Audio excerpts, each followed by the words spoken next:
पिलाने आमे पूर्व क्लास रे सामंतर क्षेत्र बेसिक जानथिले आज केतोटी फॉर्मूला जानिबा आ से संबंधी गणित करबा। पिलाने आज सामंतर क्षेत्र विषय गणित करबा। भूमि और उच्चता दत्त थिले क्षेत्रफल फॉर्मूला होची भूमिर दैर्घ्य गुणन उच्चता।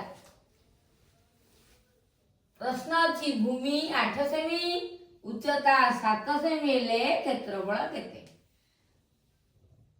समुद्र क्षेत्र क्षेत्रफल भूमिर दैर्घ्य गुणन उच्चता जानले तले भूमि होची 8 सेमी आ उच्चता हला 7 सेमी 8 सता 56 वर्ग सेमी तले समुद्र क्षेत्र क्षेत्रफल 56 वर्ग सेमी।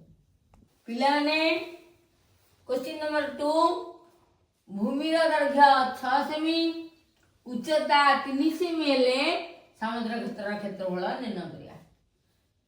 समुद्र क्षेत्र चित्रटी देखंतु एला ए बी सी डी समुद्र क्षेत्र भूमि 6 सेमी उच्चता 3 सेमी तले क्षेत्रफल होची भूमि इंटू उच्चता।